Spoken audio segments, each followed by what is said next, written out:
우리 두 번째 답시다. 가축을 소중히 여기는 믿음이 있습니다. 다시 한번 가축을 소중히 여기는 믿음이 있습니다. 여러분, 식물을 소중히 여기면서 한 단계 업그레이드해서 가축을 소중히 여기는 믿음이 있습니다. 가축에 대해서도 하나님 관심이 많아요. 우리 호수교회 주변에 보면은 온 동네, 온 세계의 강아지들은 다 본 것이에요. 우리 한국도 강아지가 잘 살아서 강아지들을 많이 길러요. 그래서 1,400만 이상이 강아지들을 기른다고 그래요. 저도 강아지를 굉장히 이뻐합니다. 성경에도 강아지에 대해서, 짐승에 대해서, 육축에 대해서 얘기합니다. 요나서 4장 11절에도 하물며 이 큰 성읍에 니느웨는 육축도 많이 있다. 하나님은 계산에 넣고 있습니다. 육축을 살린다는 거예요. 그리고 니느웨에서는 육축도 금식을 시켜서 회개를 시켰다고 했습니다. 짐승이야 뭐 회개하겠습니까? 육축에 대한 관심이 있어요, 성경에는.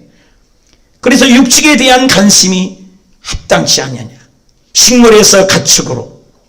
그래서 방문콜보다도 중요성을 알리고 있습니다. 요나서 4장 11절에 하물며 이 큰 성읍의 니느웨에는 좌우를 분변하지 못한 자가 12만 명이요 육축도 많이 있다. 사람과 함께 육축을 계산해 넣습니다. 식물은 넣지 않았습니다. 더 중급입니다. 저급에서 중급입니다.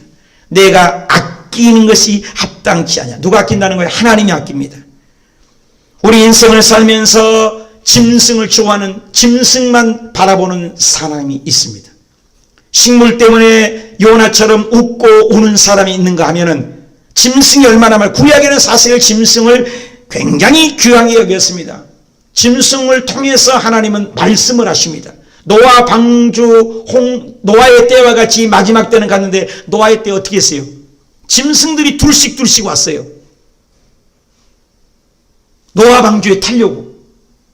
그래서 짐승이 타면서 노아 방주가 다 지어지니까 짐승들이 다가왔단 말입니다. 그것은 마지막에 징조를 짐승에서 알린 것처럼 마지막 때도 에볼로나 사스나 이번에 코로나나 전부 산양이나 고양이나 이번 박쥐나 이런 거 DNA를 통해서 마지막 때에 짐승을 통해서 우리에게 지금 마지막을 알리고 있다는 것입니다. 짐승은 굉장한 성경은 얘기를 하고 있습니다. 여러분, 짐승이 그러면 어느 때 만들어졌습니까? 짐승은 바로 사람 바로 직전에 창세기 1장 24절에 하나님이 가라사대 땅의 생물을 그 종류대로 육축과 기는 것과 땅의 짐승을 종류대로 내라 하시니 하나님이 땅의 짐승을 그 종류대로 육축을 그 종류대로 땅에 기는 모든 것을 그 종류대로 만드시니 하나님이 보시기에 좋았더라. 저녁이 되매 아침이 되니 여섯째 날이니라. 여러분, 해를 만든 이유도 짐승과 사람을 위해서, 그죠? 그리고 하늘의 날짐승과 바다와 모든 걸 만든 것도 이 마지막 여섯째 날을 위해서 짐승과 사람을 위해서 만들었다는 겁니다. 창세기 12장 16절에 이에 바로가 그로 인하여 아브라함의 후대함으로 아브라함이 양과 소와 노비와 암수 약대를 얻게 되었습니다. 아내를 팔아먹고 결국 얻는 것이요 양과 소와 노비의 짐승들에 대한 부자를 얘기합니다. 뿐만 아니라 야곱을 보십시오. 야곱도 삼촌 라반 집에 20년을 생행받지 못했는데 얼룩달룩이만 낳으면 될 것이는데 나중에 신풍나무 단풍나무 껍질을 벗겨서 물을 먹이고 새끼를 먹여서 야곱이가 가축을 많이 얻게 되는 것도 뭐래요? 바라봄의 법칙으로 짐승이 많아서 부자가 된 것을 짐승은 부를 상징한다는 것입니다. 모세도 결혼하기 직전에 미디안으로 갔을 때 물에 짐승에 물을 주면서 그가 변화되고 그랬습니다. 욥기에 보면은 욥기가 동방의 가장 큰 자라고 하는 건 또 짐승의 숫자에 따라서 승격되고 인정되는 걸 볼 수 있습니다. 욥기 1장 3절 시작. 그 소의 머리 양이 7천이요 약대가 3천이요 소가 500거리요 양나기가 500이요 정도 많이 있었으면 이 사람은 동방 사람 중에 가장, 여러분, 짐승에 따라서 가장 큰 자는 것입니다. 무엇을 가지고 사느냐, 그래서 짐승에 대해서 얼마나 많느냐. 그래서 구약에는 계속해서 신비합니다. 짐승을 얼마나 많이 가졌냐, 가축이 얼마나 많이 가졌느냐 해서 그 사람을 평가하고 부자라고 성공자라고 얘기합니다. 그런데 신비합니다. 신약에 와서는 짐승에 대해 얘기가 싹값줍니다. 물질에 대해 소유를 싹값줍니다. 영혼이 잘됨 같이 범사가 잘되고 영적인 복을 얘기하고 있습니다. 점진적인 가치의 상승을 얘기하는 것입니다. 식물을 좋아하고 식물에 대해서 식물 때문에 웃고 우는 하는 신앙이 있는가 하면 짐승을 때문에 웃고 웃는 신앙이 있다는 것입니다. 여러분은 어떤 신앙입니까? 요즘 나는 무엇에 대한 관심이 있습니까? 요즘에는 짐승에 대한, 강아지에 대한 관심으로 사는 사람들이 많다는 것입니다. 한 식구로 격상되는 것도 좋지만 미국에서는 자기의 재산을 자기의 강아지에게 넘겨주고 재산을 자식에게 가지고 자기 강아지에게 넘겨준 가족도 있다고 그래요. 짐승에 대해서 한 가족으로 이론으로 세웁니다. 어느 집이든지 요즘에는 강아지를 자기 식구로 여깁니다. 여러분 그것에 관심이 있는 믿음을 갖기를 주님이 원하시나 이 말이에요. 오늘 본문을 통해서 요나서 마지막에 주님께서 우리에게 던져준 메시지를 듣기를 원합니다.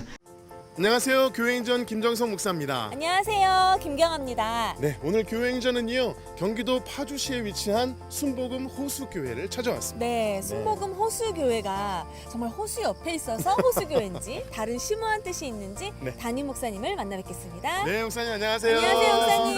반갑습니다. 반갑습니다. 목사님 교회도 네. 아름답지만 네. 주변도 너무너무 아름다워요. 좋으시겠어요. 우리 순복음 호수교회를 좀 소개해 주셨으면 좋겠는데 짧게 한 문장으로 소개한다면 뭐라고 할 수 있을까요? 우리 순복음 호수교회는 예수 그리스도의 사랑으로 지역사회를 섬기고 사랑하는 교회입니다. 네, 예수 그리스도의 사랑으로 지역사회도 섬기고 또 뭐라고 하셨는데 끝도 없이 표현을 해주셨는데요. 네. 그렇다면 목사님, 우리 순복음 호수교회를 섬기는 우리 성도님들은 어떤 분들인지 역시 한 문장으로 표현해 주시죠. 말씀 충만, 성령 충만, 그리고 섬기고 사랑하는 성도님들입니다. 뭔가 충만. 뭐가 많이 충만됐어요. 네. 그래요. 좋으시겠어요, 우리 목사님. 순복음 호수교회 정말 궁금해지고 네. 또 성도님들 궁금해지는데요. 오늘 교회행전은요 순복음 호수교회와 함께합니다. 2015년 경기도 파주시 운정신도시에 세워진 순복음 호수교회. 여의도 순복음교회의 500개 개척교회 프로젝트 중 468번째로 개척되어 가정같은 교회로 세워지고 있다. 기적이 상식이 되는 교회, 순복음 호수교회. 순복음 호수교회는 영혼을 살리는 구속사를 이루기 위해서 계절에 따라 다양한 방법으로 복음을 전하고 있다. 영혼 구원과 함께 강조하고 있는 것은 지역사회와의 연합사역이다. 우선 주차장과 화장실을 무료 개방하는 것은 물론 탁구장도 개방하여 불신자들이 스스럼 없이 교회 문턱을 넘고 있다. 순복음 호수교회는 세계 곳곳에서 오시는 선교사님들을 다양하게 섬기며 열방을 품고 있다. 영혼 구원에 앞장서며 지역을 품는 교회, 순복음 호수교회의 교회 행전은 앞으로도 계속될 것이다.